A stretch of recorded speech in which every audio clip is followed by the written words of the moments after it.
Some years back, a certain Egyptian funerary offering stela caught my attention. This particular stela was used in the funerary process of an individual who it identifies by the name of Ankh-ef-en-Khonsu, which can be translated as meaning, "he lives in Khonsu."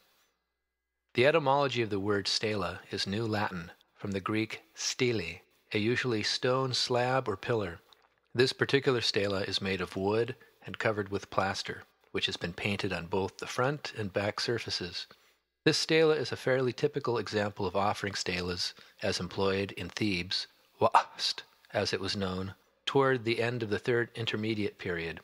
This one is dated circa 680 to 70 BCE. Several similar examples can be seen at the Egyptian Museum in Cairo. This stela was not on display when I visited there in May of 2013. I have been told that it is in storage until the new Grand Egyptian Museum opens near Giza. What follows is an explanation of the illustrations and hieroglyphic text, using methods of contemporary Egyptology. I have typeset the hieroglyphs herein for clarity. We will begin by examining the figures appearing in the vignette at the top of the front side and the text that describes them. Arching over the top is a figure of the deity called Nut, though she has no accompanying text on this stela, naming or describing her. Next, we see a figure of a winged solar sphere. The text beneath it is read from right to left. It reads, Bahudit Nutcher Nept Pet. Bahudit, great Nutcher, the Lord of the sky. The word Nutcher is the masculine singular form of the Egyptian word usually translated as God or deity. More literal translations might use words like power or force. The feminine form of this word is Nutchat. The masculine and generic plural form is Nutcharu, and the feminine plural is Nutcharut. In discussion of Egyptian religious concepts, I use the forms of Nutchar and the word deity interchangeably. The name Bahudit is an abbreviated form of Haru-Bahutit, or Horus of Edfu. In modern Edfu stands one of the best preserved temples in Egypt. On its walls, the legend of Haru-Bahutit appear in bas-relief. This winged solar sphere is a form of the deity Haru, or Horus. The round glyph with the X shape in the center, denoted as O49 in Alan H. Gardner's sign list, is what contemporary Egyptologists refer to as a determinative. Determinatives are usually unspoken glyphs, used in conjunction with other spoken glyphs to more clearly define the context. In other words, it's a semantic indicator. In this case, although it refers to a deity, this determinative indicates an association with a specific place and geographic location. Next, we see a seated figure. He is hawk-headed with a solar sphere and Uraeus serpent upon his head and a was scepter in his hand. The text associated with this figure is read from top to bottom, right to left. It reads, Ra-Herachti Hare Nutcharu. Ra-Herachti, supernal of deities. Here we focus on the name Ra-Herachti. Taken literally, it could be said to mean Ra Horus of the two lands. It could also be said to mean Ra Horus of the two horizons. Behind Ra-Herachti, we see two glyphs, a hawk perched atop a standard, a symbol for Amenti, the west. We could look at these as the deity Her Amenti, Horus of the west, or as separate indications of Amenti, the west, and the presence of the Ba of Haru, Horus. We will discuss the concept of the Ba soul a little bit later. Next, we will have a look at the human figure on the right-hand side of the vignette and the hieroglyphs associated with him. This figure is the person to whom this stela is dedicated. He is depicted in a posture or gesture called Nis, that is, a beckoning, making an offering to Ra-Herachti. The hieroglyphic text here reads, in this example, from top to bottom, left to right. Auser Hamnutcher manchu neb wast un Ahui Nupet em Epitsut Ankh-f-en-Khonsu Ma'acharu. This may be translated as Ausir, Osiris, priest of Manchu, lord of Wa'ast, Thebes, opener of the doors of the sky in Apitsut, Karnak, Ankh-f-en-Khonsu, true of voice. Male persons in such funerary texts are referred to as Ausir, that is, Osiris, indicating that they are deceased. Similarly, women are referred to as Khothat, that is, Hathor, or sometimes as Auset, that is, Isis, in such texts. The person appearing here, to which this stela is dedicated, is identified as Ankh-f-en-Khonsu. Here we see the glyphs that compose his name highlighted. The name Ankh-f-en-Khonsu can be translated as he lives in or for Khonsu. Khonsu is a member of the Theban triad comprised of Amun, Mut, and Khonsu. In the Karnak temple complex there stands a temple dedicated to Khonsu. Ankh-f-en-Khonsu is identified as a priest of Manchu, a deity with a strong martial association, who also has a significant presence in Wa'ast, Thebes, Karnak temple, and elsewhere in the vicinity, which is modern-day Luxor. The paddle or boat oar-shaped hieroglyph following his name is an abbreviated form of the expression Ma'acharu. Though here it is shortened to just Charu, it should be understood in its full meaning.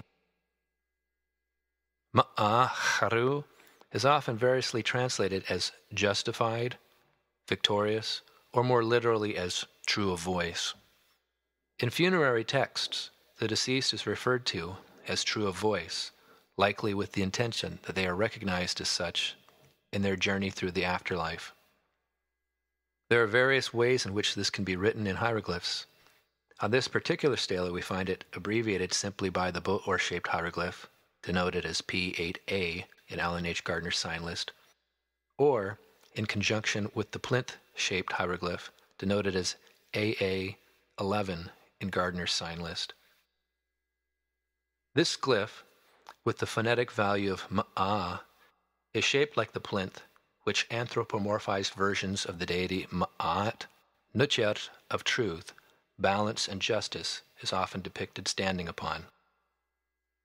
The last item of note which we find in this vignette is a table on which offerings are made. The glyphs beneath the table are read left to right, describing the offerings. T'hankt ka'u upchu. Bread, beer, cattle, and fowl. There's an interesting side note here with regard to the cattle and fowl. There appears to be a connection between ka'u upchu, as cattle and fowl, being made as offerings to or on behalf of the deceased, and ka'u upchu, meaning ka, spirits of Uptu, or Abydos, the city of Osiris, being near homonyms, though they are written with different hieroglyphs. I think it likely that this play on words is intentional. I recently observed a double play on words appearing in the 8th hour of the night as depicted in the Amduat. Likewise, similar literary devices are employed in the Hebrew Old Testament, in Psalms and or Proverbs, as I recall. In English today, the words soul and spirit have become virtually interchangeable, losing much of their more subtle meanings. That has not always been the case. In fact, languages such as Latin, Greek, and Hebrew, just to name a few, make very clear distinction between their words for these concepts and their contextual usage. Those of us familiar with the Hebrew Kabbalah are likely aware there are at least 5 different words to denote specific aspects of the soul. The ancient Egyptian language and religion are no less detailed and specific in this area. Regarding the ba and the ka, a simplified, quick explanation of these words associates the ba with the soul and the ka with the spirit. Again, in simplified terms, one could say that the ba is, in part, elements of the personality and life experiences, whereas the ka is the essence of spirit, or immortal part of one's being. This is not a comprehensive explanation, but gives a brief illustration of their significance as separate concepts. Now we move on to the body of text beneath the vignette on the front of this stela. This is a form of the text known as Chapter 91 of the Book of the Dead, or Book of Going Forth by Day. The term Book of the Dead, or Totenbuch in German, was likely coined by the Egyptologist Karl Richard Lepsius. Lepsius is also credited with devising the chapter ordering system by which the spells of Egyptian books of the dead are numbered and identified.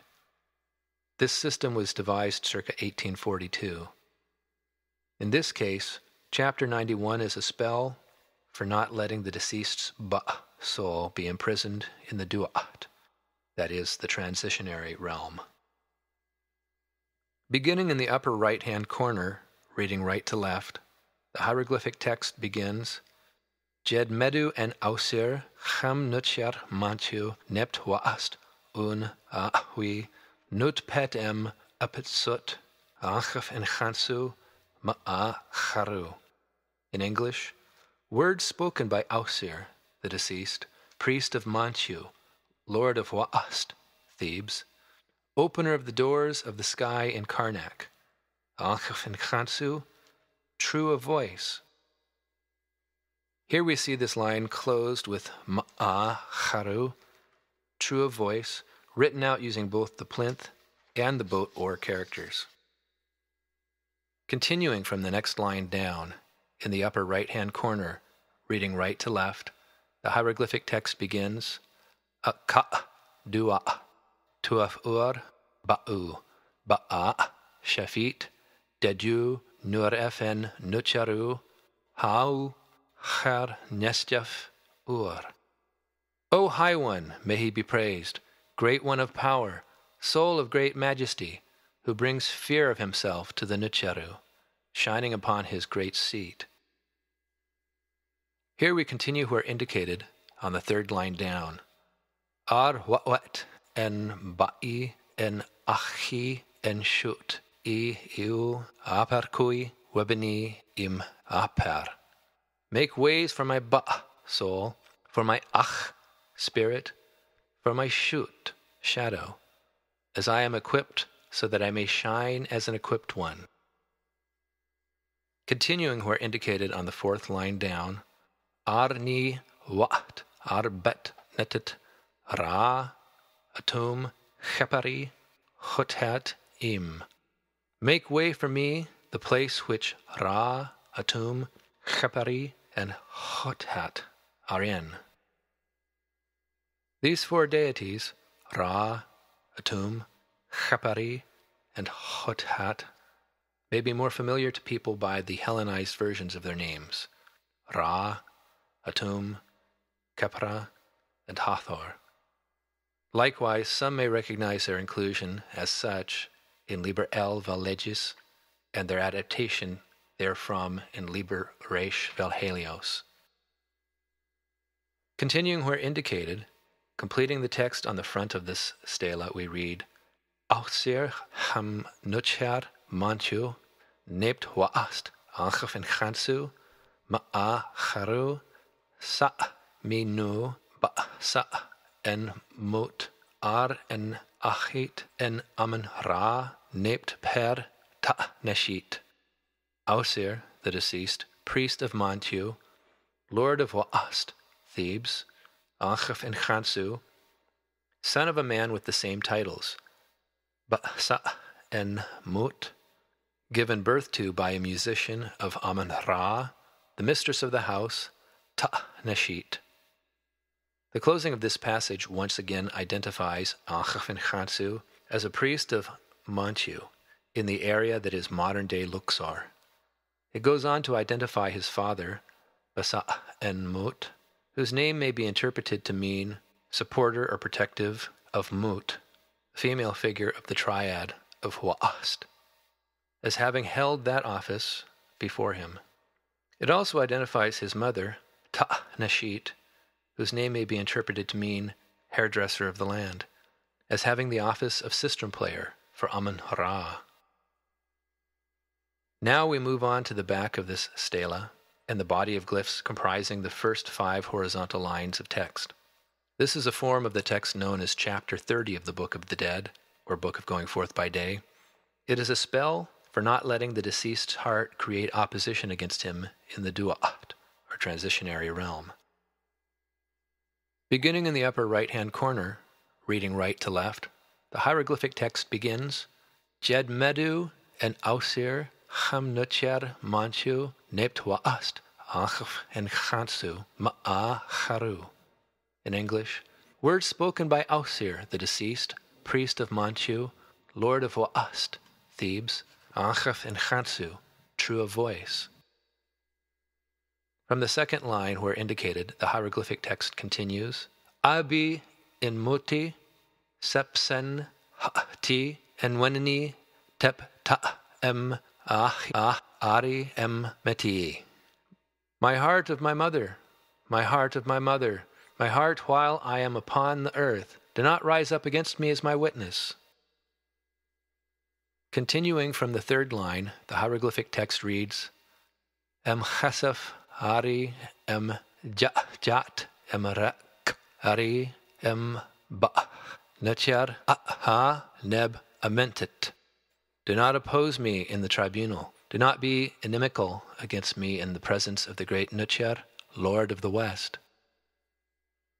The fifth line reads, As sama ni enta imiwat at pet wa'ahi tepta.